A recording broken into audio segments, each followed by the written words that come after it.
Wagering agreement का मैंने आपको मतलब बताया था, सट्टेबाजी या फिर betting. Betting agreements basically void agreements होते हैं, शुरुआत से गलत होते हैं। In the state of Maharashtra and Gujarat they are in illegal agreements, ठीक है। ओके, ये बेसिक फर्क है। अच्छा, वेजरिंग एग्रीमेंट, कल बारिश होगी, तू मुझे 100 रुपए देगा, नहीं होगी मैं तेरे को 100 रुपए दूंगा। Okay sir. सर इसमें वेजरिंग एग्रीमेंट में स्पेलिंग ध्यान से देखना, वेजरिंग एग्रीमेंट, ठीक है। वेजरिंग एग्रीमेंट में कुछ जरूरी बातें होती हैं। क्या जरूरी बातें होती है? जो भी घर पे है भाई वो तो वीडियो ऑन करो, मिदुष, ऋचा, श्रेया कर्नावत, देवांश, दक्ष, कविश, जो घर पे हैं वो प्लीज वीडियो ऑन कीजिए, ठीक है। वेजरिंग एग्रीमेंट की कुछ जरूरी बातें होती हैं। क्या जरूरी बातें होती हैं? कि सर एक तो दोनों पार्टीज का विनिंग या लूजिंग का चांस होना चाहिए। दोनों पार्टीज का विनिंग या लूजिंग का चांस होना चाहिए। एक्स भी जीत सकता है, कल बारिश हुई तो वाई भी जीत सकता है, कल बारिश नहीं हुई तो। दोनों पार्टीज का विनिंग या लूजिंग का चांस, यदि आउटकम पहले से पक्के से पता है कि एक एक्स जीतेगा और वाई हारेगा, कोई दूसरी बेट लगाइए उसमें, तो फिर वो वेजरिंग एग्रीमेंट नहीं हुआ। क्यों सर, क्यों नहीं हुआ? क्योंकि इसमें एक अनसर्टेन इवेंट का रोल होता है। अनसर्टेन इवेंट क्या?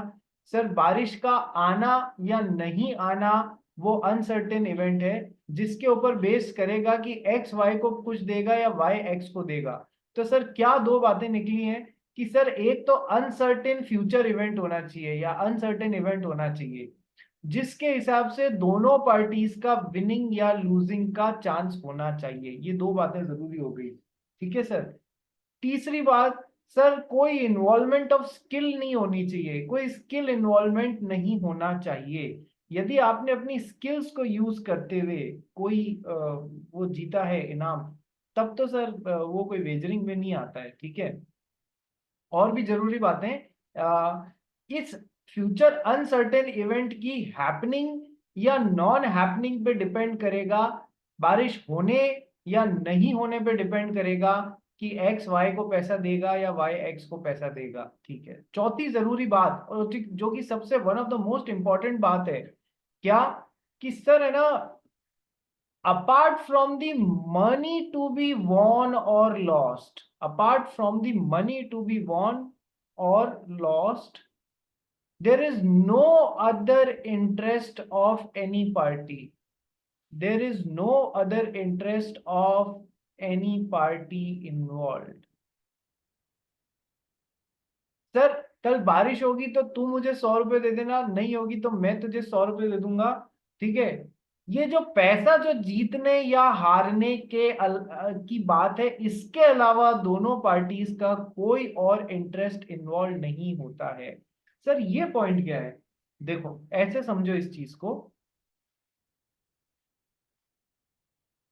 आप लोग मान लो हमारा मिदुष है, मिदुष कभी 4 बन के आता है, कभी 777 बन के आता है, बॉन्ड से भी एक कदम आगे। जेम्स बॉन्ड तो 007 होता है, मिदुष हमारा 777 है, ठीक है। तो मिदुष ने एक इंश्योरेंस कंपनी है, मान लो आईसीआईसीआई लोम्बार्ड या जो भी है, उससे इंश्योरेंस लिया अपने घर का आग लगने का, कि यदि मेरे घर में आग लग जाए, फायर इंश्योरेंस पॉलिसी ली अपने घर की, यदि मेरे घर में आग लग जाती है तो आप लोग 5 लाख रुपए तक का नुकसान कवर करेंगे, ठीक है।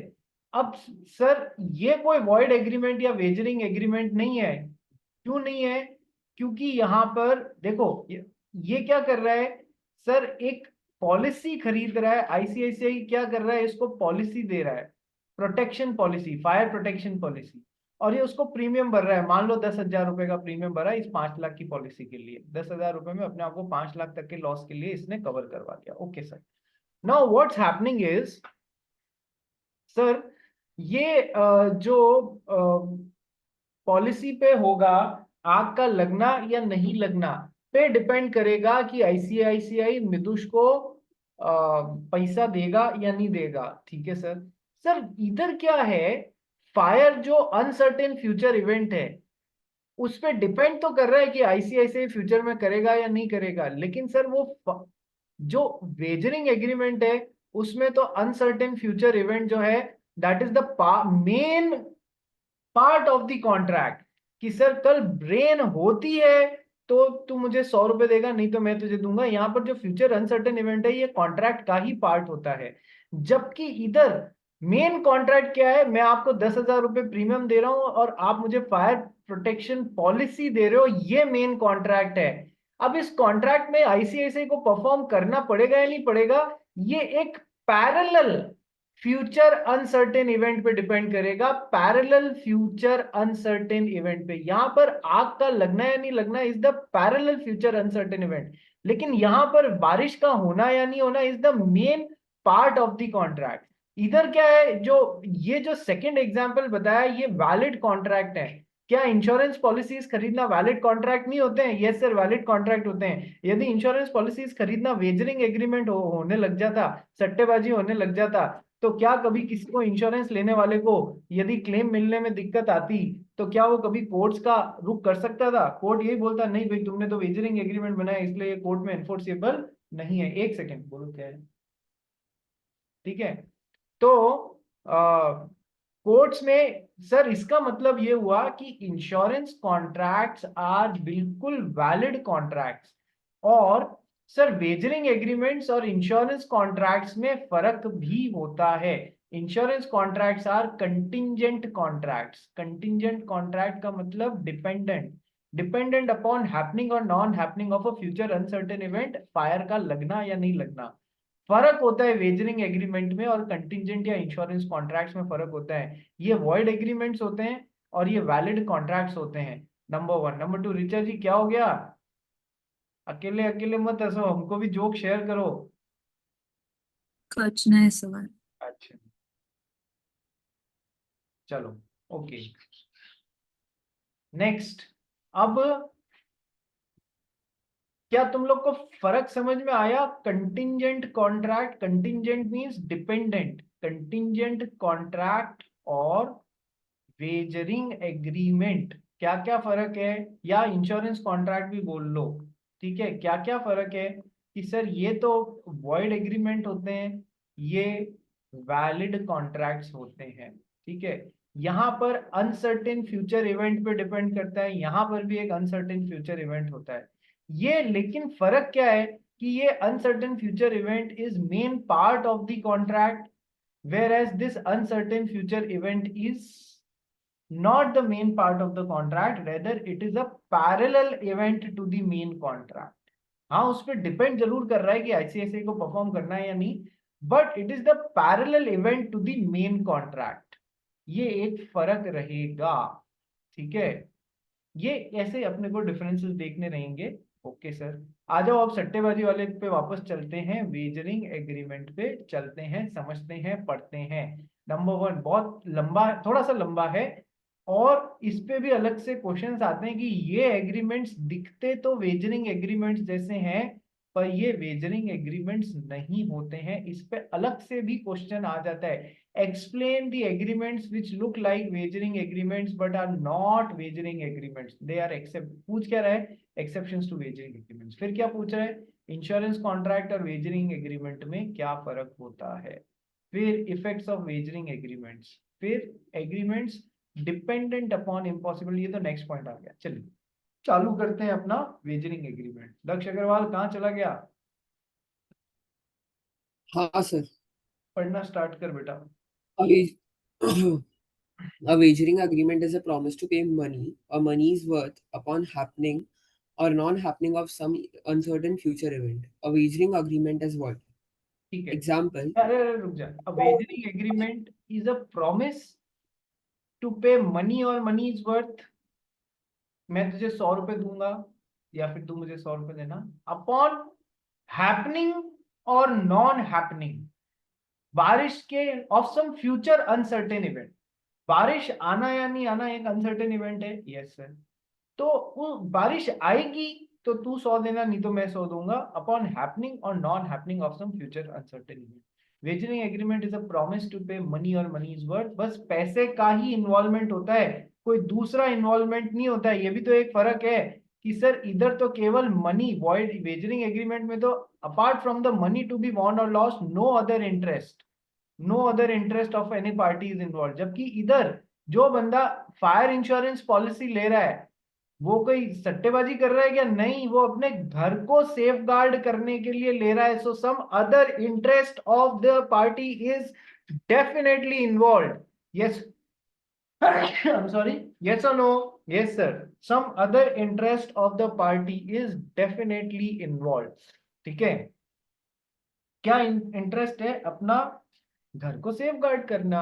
ठीक है, चलिए, ये भी एक फर्क होता है। So a wagering agreement is a promise to pay either money और money is worth upon happening और non happening of some uncertain future event. Wagering agreement is a void agreement. Bracket में लिख लेना अपने नोट्स में, यहाँ पर सट्टेबाजी, बेटिंग, वेजरिंग मींस बेटिंग। ठीक है, एग्जाम्पल पढ़ भाई।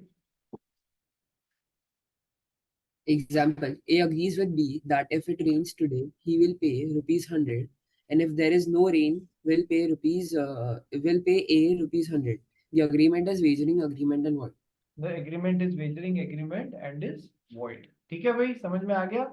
चलिए, लिख लेना। देखो, एकदम से पढ़ने पे याद नहीं आता है, मैंने भी जब 2-3 बार पढ़ा लिया ना तब दिमाग में फिक्स हुआ एकदम से कि वेजरिंग एग्रीमेंट मतलब सट्टेबाजी, बेटिंग एग्रीमेंट। इसलिए यहाँ ब्रैकेट में नोट्स में लिख लो। प्रिंट आउट्स है, नहीं है तो प्रिंट आउट्स लेके लिखो। ठीक है, चलिए, let's come to the essential elements of wagering agreement, यानी वेजरिंग एग्रीमेंट के लिए क्या क्या जरूरी बातें होती हैं। पढ़ भाई पहला। Uh, yes. कहाँ से It is पढ़ a रहा है? promise to pay. अरे नहीं सर, आपकी स्क्रीन ब्लैंक हो गई थी।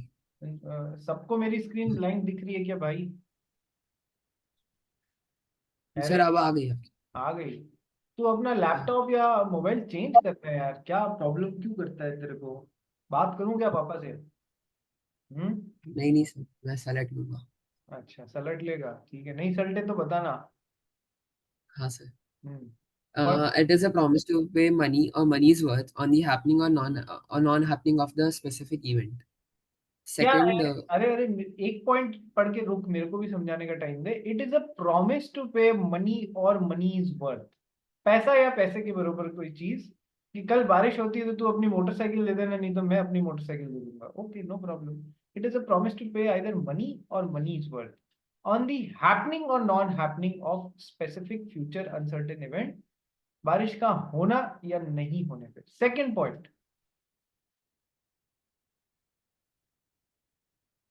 the agreement must be based on the event which is uncertain in nature, happening or non-happening. Sir वो जो जिस चीज के होने या नहीं होने पे हम पेमेंट देने या नहीं देने की बात कर रहे हैं, वो अनसर्टेन होना चाहिए। यदि सर्टेनिटी का एलिमेंट है तो फिर वो वेजरिंग नहीं होगा। यदि हमें पहले से पता है कि कल या इस चीज का आउटकम ये होने वाला है तो हम उस पर बेटिंग करेंगे, तो भी कोई वो वेजरिंग एग्रीमेंट नहीं होगा, क्योंकि आउटकम पहले से पता है। So agreement must be based on event which is uncertain in nature, उसके हैपनिंग, अनसर्टेन इवेंट के हैपनिंग या नॉन हैपनिंग। ठीक है। Third, party should have no control over the event, मतलब party should not have any control. जो भी जिस भी बात पे, बारिश के होने या नहीं होने पे क्या पार्टीज का कोई कंट्रोल रहेगा, रहता है? नहीं सर। तो सर अनसर्टेन इवेंट पे पार्टीज का कोई कंट्रोल नहीं होना चाहिए, ताकि वो अपने हिसाब से उसका आउटकम डिसाइड नहीं कर सकें, ऐसा होना चाहिए। So the party should have no control over the event. Point number four, both the parties to the agreement must have no other interest in the happening or non-happening of the event other than the money to be won or lost. जो पैसा है betting का, उसके अलावा कोई interest नहीं है। जबकि इंश्योरेंस कॉन्ट्रैक्ट और कंटिजेंट कॉन्ट्रैक्ट में तो सर अपने घर को सेफगार्ड करने का इंटरेस्ट होता है या नहीं होता है, या बस आग लगेगी तो पैसे मिलेंगे, नहीं लगेगी तो दूंगा, ऐसे थोड़ी होता है। वहां कोई रेसिप्रोसिटी भी नहीं होती है। ठीक है। So apart from the money to be won और lost, none of the parties is having any other interest, ठीक है, इन द एग्रीमेंट, बस उतना ही इंटरेस्ट है। And point number 5, wagering agreement is void agreement under the Indian contract act. ठीक है जी। अदर एग्जांपल्स, लॉटरी का ट्रांजैक्शन जैसे अपन ने कल डिस्कस किया था, prize competitions in which no application of skill is involve. कई बार बिना स्किल के आपने वो आप सबने वो खेला होगा ना, हाउजी करके एक गेम होता है। यस, हाउजी खेला है, जिसमें बहुत वो एक आपको पेपर की स्लिप देते हैं जिसमें 9 ऐसे खांचे होते हैं, ठीक है, नंबर्स लिखे हुए होते हैं, फिर वो नंबर्स निकालते रहते हैं, जिसका पहले सारा लाइन या पूरा हाउस नंबर से कवर हो गया उसको मान लो 500 रुपीज 400 रुपीज ऐसे हाउस का इनाम में मिलता है। ये खेला होगा ना आपने कभी किसी न किसी पार्टी में। Yes sir. तो क्या इसमें आपकी कोई स्किल काम आ रही है या प्योरली लक काम आ रहा है? प्योरली लकी काम आ रहा है ना, कि आपके हाथ में क्या पर्ची है उसके नंबर पहले निकलते हैं या नहीं निकलते हैं। Yes sir. तो लक ही काम आ रहा है, तो क्या ये वेजरिंग एग्रीमेंट हुआ? Sort of. या फिर ये समझ लो कि है ना, इस मतलब इसमें कोई स्किल इन्वॉल्व नहीं है, ठीक है। लेकिन यदि कोई गेम में स्किल इन्वॉल्व हो जाती तो क्या वो वेजरिंग एग्रीमेंट होते? नहीं सर, फिर वो वेजरिंग एग्रीमेंट नहीं होते हैं, जहां कोई अपना दिमाग लगाने की जरूरत आ गई स्किल खेल में। Okay, now let's come to the exceptions of wagering agreement. Vidush बोल, क्या हुआ? सर तो ऐसे तो कई बार अपन ताश या सब पे भी पैसे लगाते तो उसमें भी स्किल तो लगता है, लेकिन उसे फिर जुआ ही बोलते हो। अरे यार, क्या इस बात में तेरा कंट्रोल है कि तेरे हाथ में कैसे पत्ते आए हैं? नहीं है ना? नहीं। ठीक है, बस। ठीक है, नेक्स्ट आंसर बोल भाई। सर वो निर्दोष वाला ही डाउट, बट सर लोग कार्ड्स भी काउंट करते हैं, उसमें भी तो स्किल है, सब प्रोबेबिलिटी वो सब लगा के भी लोग खेलते हैं, तो फिर उसमें उसमें कैसा होगा फिर? देख है ना, कीप अदर थिंग्स असाइड, तुम मुझे इतना बताओ कि पहली बात, चल इसी पे टेस्ट करते हैं अपन अभी। मैं भी यही सोचता हूँ, क्या उसमें promise to pay money is worth upon. अब तू एक गेम खेल रहा है कि यदि लाल का पत्ता आया तो तू मुझे 100 रुपए देगा, मैं तुझे 100 रुपए दूंगा, नहीं तो मैं तुझे 100 रुपए दूंगा। सर, क्या उसमें तेरी कोई स्किल इन्वॉल्व है? नहीं सर, उसमें कोई स्किल इन्वॉल्व नहीं है, उसमें तो प्योरली लक है। क्या कोई दूसरा इंटरेस्ट इन्वॉल्व है apart from the money to be won और लॉस्ट? नहीं सर, कोई दूसरा नहीं है। क्या पार्टीज का कोई कंट्रोल है कि वो अब नेक्स्ट कौन सा पत्ता आने वाला है? नहीं सर, नहीं है। तो ऐसे बहुत सारे गेम्स हो सकते हैं जो कि वेजरिंग है, बहुत सारे गेम्स ऐसे हो भी सकते हैं जो कि वेजरिंग नहीं है। बात समझा? डिपेंड करेगा केस टू केस बेसिस। समझा? Okay sir. Daksh Agarwal, doubt बोल तेरा। हो गया सर। हो गया ना? तो अपने को ये जो कसौटी दी हुई है ना 4-5 पॉइंट्स की, इन पे कस के देख लेना वो वेजरिंग है या नहीं है। Now exceptions of wagering agreement, जो दिखते तो वेजरिंग जैसे हैं लेकिन वेजरिंग होते नहीं है। सबसे पहला मैंने आपको करा दिया ना, कॉन्ट्रैक्ट ऑफ इंश्योरेंस। मेरे घर में आग लगी तो तुम मुझे ये दोगे? अरे भाई, उसमें मेरा इंटरेस्ट इन्वॉल्व है, ठीक है। पॉइंट नंबर सी, नहीं, पहले पॉइंट नंबर ए कर पढ़ भाई। Point number A, Transaction for the sale and purchase of stocks and shares. However, there should be a clear intention to give and take delivery. Where the intention is only to settle the price difference, the transaction is a wager. भेज है कैसे? देखो, ये थोड़ा सा controversial point है। आप लोग स्टॉक्स और शेयर्स, जब पापा लोग स्टॉक मार्केट पे परचेज और सेल करते हैं तो दो तरीके से खेल चलता है। पहला तो है, आप डिलीवरी बेस्ड काम कर रहे हो। आप डिलीवरी बेस्ड काम कर रहे हो। मान लो एक्स ने रिलायंस के 100 शेयर बेचे और वाई ने खरीदे, खरीद के डिलीवरी ले रहा है, अगले दिन बेच पाएगा उसको, ठीक है, वापस। और एक होती है इंट्राडे ट्रेडिंग। इंट्राडे ट्रेडिंग, ठीक है। इंट्राडे में क्या होता है, आप कोई डिलीवरी लेने का नहीं मायना रखते हो, आप तो बस प्राइस डिफरेंस पे खेलने की कोशिश कर रहे हो, ठीक है। कि 100 रुपए में खरीदा, 102 में बेचा, क्या आपने कोई डिलीवरी ली? नहीं सर, कोई डिलीवरी नहीं ली। You are just trying to take the advantage of the price fluctuation within the same working day, that's it, ठीक है।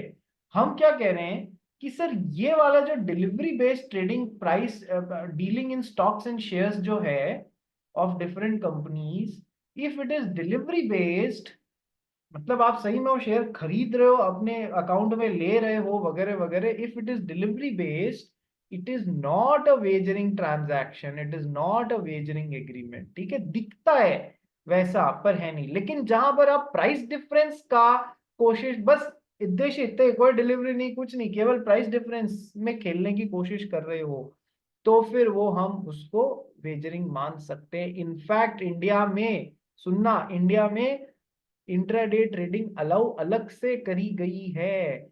It was the trading in derivatives, जैसे स्टॉक मार्केट में shares में deal होता है ना, वैसे डेरिवेटिव्स में भी डील होता है, जैसे कि फ्यूचर्स, ऑप्शंस, ये सब जो होते हैं। अभी आप थोड़े से छोटे हो इन चीजों को समझने के लिए ना, आपके कोर्स की बात है, ठीक है।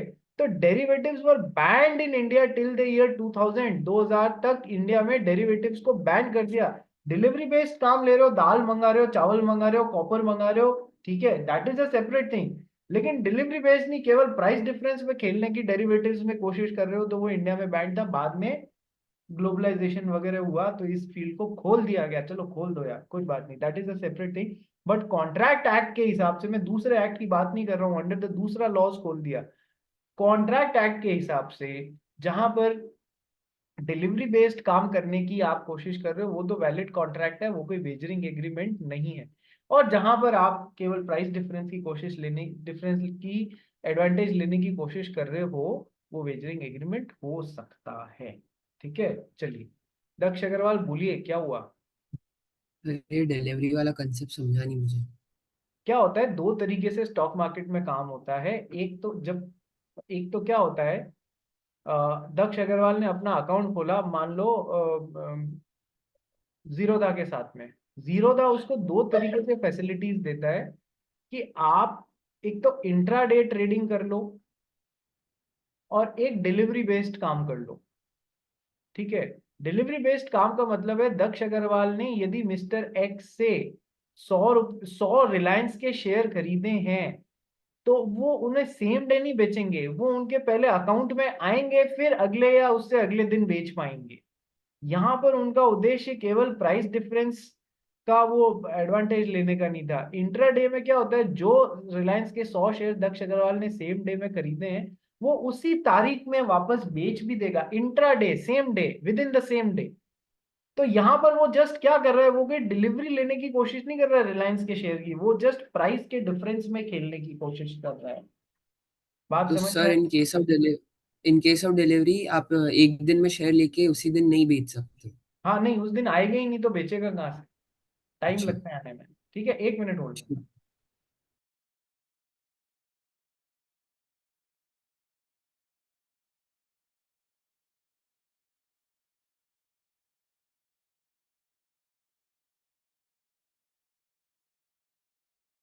हाँ जी, समझ आ गया जी।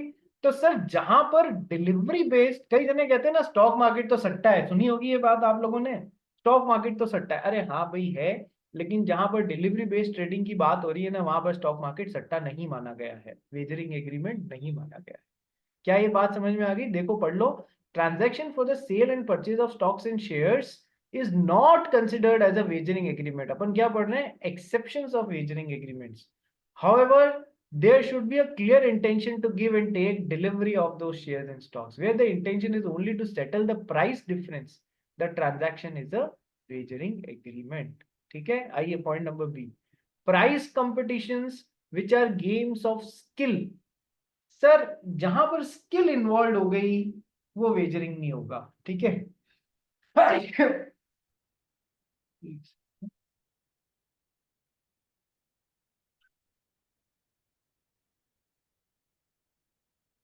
सर, जहां पर स्किल इन्वॉल्व हो गई, वो वेजरिंग नहीं होगा। अब है ना, इसमें साथ में एक थोड़ा सा वाहियात पॉइंट आया हुआ है, प्लीज उसको घोट लेना, उसका कोई एक्सप्लेनेशन नहीं है। Provided the prize money does not exceed ₹1000, यदि 1000 रुपए से, 1000 रुपए से ज्यादा का प्राइज मनी नहीं है, 1000 रुपए से तक का प्राइज मनी है, ठीक है, नंबर वन, प्लस कोई स्किल इन्वॉल्व हो रही है आपकी, ठीक है, तो फिर वो वेजरिंग एग्रीमेंट नहीं है।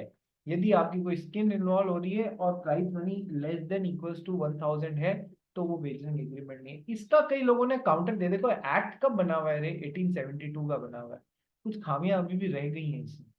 एक्ट कब का बना हुआ है? 1872 का। 1000 रुपए तब बड़े मायने रखते थे, अब कोई मायने इतने नहीं रखते हैं। अब कई लोगों ने इसका काउंटर क्वेश्चन किया। क्या काउंटर क्वेश्चन किया कि सर इसका मतलब तो ये हो गया कि जहां पर भले ही आपकी स्किल इन्वॉल्व हो रही है लेकिन प्राइस मनी 1000 से ज्यादा हो गया है, मान लो 2000 हो गया है, तो क्या वो वहां पर वेजरिंग हो जाएगा? नहीं सर, ऐसा नहीं है कि वो वेजरिंग हो जाएगा जहां पर स्किल इन्वॉल्व है, पर होना नहीं चाहिए। और आजकल ऐसा हो भी जाता है, इस पे कोई एतराज करता नहीं है। बट डेफिनेशन के हिसाब से क्या है कि सर जहां पर स्किल इन्वॉल्व हो रही है और प्राइस मनी 1000 से कम है, वहां पर वेजरिंग एग्रीमेंट नहीं है। हमको यही लिखना है। 1000 से ज्यादा का आ गया तो अब एग्जाम में तो जरूर ये लिखना पड़ेगा कि सर चूंकि 1000 से ज्यादा का है इसलिए वेजरिंग हो सकता है। बट कोई एतराज करता नहीं है, प्रैक्टिकल सिचुएशन ये है। ठीक है, तो दक्ष अग्रवाल हाथ रेस किया था, ये डाउट सॉल्व हो गया तेरा? नहीं सर, आपने बोला हो सकता है, तो हो सकता है लिखना है कि होता है लिखना है? नहीं, अपन को तो होता है लिखने की जरूरत पड़ेगी, क्यों? हालांकि एग्जामिनर इतना समझदार है कि इस पे क्वेश्चन नहीं देगा, उसको भी पता है कि आजकल सिचुएशन क्या हो गई है। फंसाने की जबरदस्ती चेष्टा करे दे तो फिर हम तो यही लिखेंगे कि 1000 रुपए से चूंकि price money is exceeding 1000 rupees, that's why. यदि बाकी के कंपोनेंट्स मिल जाते हैं कि केवल पैसे के जीतना हारना, वो 4-5 कसौटी बताई ना, वो कसने पे वो सारे कंपोनेंट्स मिल जाते हैं, तो फिर हम वेजरिंग मानेंगे उसको। बात समझा? और सर दूसरी बात, कैश इक्विवेलेंस हो सकता है 1000 से ऊपर, कि अगर तू जीत गया तो मैं तुझे एक गाड़ी गिफ्ट कर दूं, मतलब गाड़ी तुझे मिल जाएगी, तो गाड़ी तो वो इट 1000 रुपए इज। से ऊपर ही है ना यार। हाँ, तो वही कैश इक्विवेलेंस हो सकता है क्या? हाँ हाँ, कोई दिक्कत नहीं। Prize money does not exceed rupees 1000। ठीक है सर। ठीक है। जैसे कि क्रॉसवर्ड और लिटरेरी कंपटीशन, क्रॉसवर्ड बने कभी अखबार में, सुडोकू क्रॉसवर्ड ये सब सॉल्व किए हैं आपने? वहां आपकी स्किल लग रही है या नहीं लग रही है बताओ? आपका दिमाग लग रहा है या नहीं लग रहा है? यस सर, दिमाग लग रहा है लिटरेरी कंपटीशन में, कोई स्पेलिंग बनाने का, कोई वर्ड ढूंढने का। ठीक है, क्या वो वेजरिंग एग्रीमेंट से 1000 रुपए तक की यदि प्राइस कैश प्राइस है? नहीं, वो वेजरिंग एग्रीमेंट्स नहीं है। ठीक है, लेकिन सर अब देखो एक एग्जाम्पल कराता हूं जिससे तुम्हें एक थोड़ा सा आउटलुक मिलेगा। ये एग्जाम का क्वेश्चन है क्या कि सर क्रॉसवर्ड जो अखबार में आता है या कोई भी सुडोकू, अरे किया है या नहीं किया है सॉल्व सुडोकू एंड क्रॉसवर्ड? जानते तो हो क्या होते हैं? यस सर, किया है। चलिए, तो सर इसमें क्या है, 1000 रुपए तक का ही कैश प्राइस था। क्या ये वेजरिंग एग्रीमेंट है? नहीं सर, ये वेजरिंग एग्रीमेंट, ये कोई सट्टेबाजी नहीं है। लेकिन सर अब है ना, देखो क्यों घुमा रहे हैं, ये एग्जाम का या कहीं का एमटीपी आरटीपी का क्वेश्चन है क्या। क्रॉसवर्ड या सुडोकू पजल का 3 अलग अलग टाइप के आंसर्स थे, तीनों ही सही थे। 3 अलग अलग टाइप के आंसर्स थे, तीनों ही सही थे। होता है ना कई बार एक खांचे में एक से ज्यादा वर्ड का कॉम्बिनेशन बन जाता है। यस सर, ऐसा भी हो सकता है, कोई जरूरी नहीं है कि एक खांचे में एक ही तरीके का वर्ड बैठ सकते हैं। सो द क्रॉसवर्ड और sudoku puzzle had 3 different type, या क्रॉसवर्ड मान लो, it has 3 different types of answers. Newspaper के एडिटर ने ये बोला कि ये क्रॉसवर्ड रही, जिसका आंसर हमारे आंसर से, हमने 3 में से ये वाला एक तरीके का रखा हुआ है, वो हमारे आंसर से मैच कर गया, उसको हम प्राइज मनी देंगे।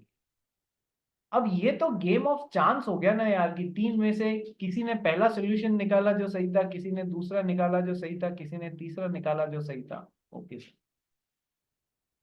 एडिटर क्या बोल रहा है, जिसका हमारे वाले आंसर से मैच कर जाएगा, हमने जो सेलेक्ट करके रखा है, हम उसको प्राइज मनी देंगे। तो ये तो गेम ऑफ लक या चांस हो गया ना, कि तीनों में से कौन सा आपने निकाला वो उससे मैच कर रहा है या नहीं कर रहा है। ये डेफिनेटली वेजरिंग हो जाता है, जिसका हमारे वाले से मैच कर गया। बस इतनी सी लाइन जोड़ दी उसने कि 3 अलग अलग एग्जाम्पल है, जिसका हमारे वाले से मैच कर गया, it is just a game of luck और चांस। ठीक है, वो वेजरिंग एग्रीमेंट होगा क्या? यस सर, बेसिकली क्रॉसवर्ड और लिटरेरी कंपटीशन जिनमें प्राइज मनी 1000 रुपए तक है, वो वेजरिंग नहीं होते हैं।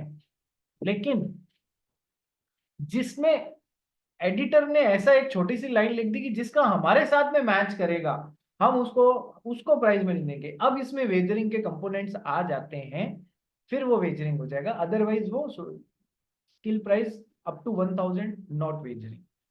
Point number C, an agreement to contribute a plate और price of the value above ₹500 to be awarded to the winner of the horse race. This particular act is not a wagering agreement. ठीक है, आपके यहाँ पर Mahalakshmi race course में घोड़ों की दौड़ होती है मुंबई में, महालक्ष्मी रेस कोर्स कभी जाके अटेंड करी है किसी ने? अरे दक्ष अग्रवाल ही करता है क्या सब कुछ, और किसी ने घोड़ों को दौड़ते हुए नहीं देखा है क्या? तो अब महालक्ष्मी रेस कोर्स में क्या होता है, वो घोड़े दौड़ते हैं, आप लोग उस पर अपनी बैटिंग करते हैं, क्या वो वेजरिंग एक्टिविटी नहीं है? यस सर, वो बिल्कुल वेजरिंग एक्टिविटी है। ठीक है, that is a sort of wagering activity, but सरकार ने एक तरीके से परमिट कर दी है, बस वो वाली बात है और कुछ नहीं। जैसे तमिलनाडु में और केरला में लॉटरी एकदम से चल रही है ना, सरकार कुछ करती नहीं है, बस वही वाली बात उधर भी है। लेकिन अब हमारा पॉइंट उससे अलग है। सर मान लो ये हमारा विदुष मोदी जो है, ये घोड़े के रेस का बहुत बड़ा वो क्या कहते हैं दीवाना आदमी है। ठीक है, हर घोड़े की रेस में इसको ऐसा ही लगता है जैसे मैं जॉकी बन के घोड़ा दौड़ा रहा हूँ, तो हर घोड़े के रेस में पहुंच जाता है ये। Okay sir, and he so fascinated by this race कि वो क्या करता है कि विनर को जो प्लेट या शील्ड दी जाएगी, ठीक है, उसके लिए 500 रुपए तक मैं कंट्रीब्यूट करूंगा। He so fascinated by this activity, और धन्ना सेठ भी है ही है। ठीक है, तो इसने क्या अनाउंस करके रखा हुआ है कि जो भी विनर होगा उसको 500 रुपए तक की प्लेट या शील्ड में मेरा कंट्रीब्यूशन रहेगा। सर ये जो चीज है ना, ये कोई वेजरिंग एग्रीमेंट नहीं है। An agreement to contribute a plate of prize of the value sorry above ₹500, 500 रुपए से ऊपर का, to be awarded to the winner of horse race, जो भी घोड़े की दौड़ जीत रहा है उसको मैं 500 रुपए से ऊपर का जो अवार्ड दूंगा वो मेरी तरफ से रहेगा। क्या वो वेजरिंग एग्रीमेंट है? नहीं सर, वो वेजरिंग एग्रीमेंट नहीं है। सर लोगों ने उसका कॉन्ट्ररी मीनिंग निकाल लिया कि सर 500 रुपए से नीचे तक का देने तो वो वेजरिंग होगा क्या? नहीं, वो भी नहीं है। इधर ना बोल देना, ठीक है, ऐसा बेवकूफानी सवाल आएगा नहीं। कि आपको क्या याद रखना है, जो भी घोड़े की रेस जीता उसको मैं 500 रुपए से ऊपर तक का अवार्ड के प्लेट या मैं दूंगा। क्या वो वेजरिंग होगा? नहीं सर, वो वेजरिंग नहीं होगा। कई लोगों ने मान लिया घोड़े की रेस से कुछ भी एसोसिएटेड होता है तो वो वेजरिंग ही होगा। नहीं, ऐसा जरूरी नहीं है। And last one is contract of insurance. इसमें एक पॉइंट और आएगा यार, मुझे अभी याद नहीं आ रहा है। ठीक है, वो शायद पॉइंट कुछ ऐसा है, शायद हुंडीज है या ऐसा कुछ पॉइंट है। बीसी आपने सुना है? बीसी भरते हैं काफी काम करने वाले लोग जो होते हैं, वो बीसी भरते हैं। I don't know the exact word. उसमें क्या होता है, मान लो 10 जने हैं, मान लो 10 जने हैं, ओके, 1 2 3 4 5 6 7 8 9 10, हर जना 1-1 हजार रुपए हर महीने डालता है। हर जना 1-1 हजार, यानी कि हर महीने 10,000 रुपए इकट्ठे हो रहे हैं। यस सर, लॉटरी सिस्टम से निकलता है। सबसे पहले किसको मिलेगा? पर्सन नंबर ए, लॉटरी निकालते हैं, पर्सन नंबर बी को मिल गया, अब उसको आगे भरने की जरूरत नहीं है। ठीक है, अब उसको आगे भरने की जरूरत नहीं है। सर ऐसे ऐसे करके अमाउंट रिड्यूस होता जाता है। सर क्या ये वेजरिंग है या नहीं? ये अपने उसमें दिया हुआ है, मैंने क्या नाम है अपने क्वेश्चन बैंक में दिया हुआ है, ये पॉइंट वहां कवर कर लेंगे। ये यहाँ पर नोट्स में छूट गया इसलिए अभी नहीं कर पाऊंगा। ठीक है, सो एक्सेप्शंस ऑफ वेजरिंग एग्रीमेंट्स, ठीक है, ये 4 ध्यान रखना। एक और बचा हुआ है, वो भी आपको करवा दूंगा। Now let us come to differences between contract of insurance and wagering agreement। Exam में कभी कभार आ जाता है। Difference between wagering agreement and contingent contract, difference between, ये आगे आने वाले टाइम में पढ़ेंगे। Difference between wagering agreement and contract of insurance, ये अभी पढ़ेंगे। आ जाइए, सेम लिंक पे एक बार वापस रिज्वाइन करो।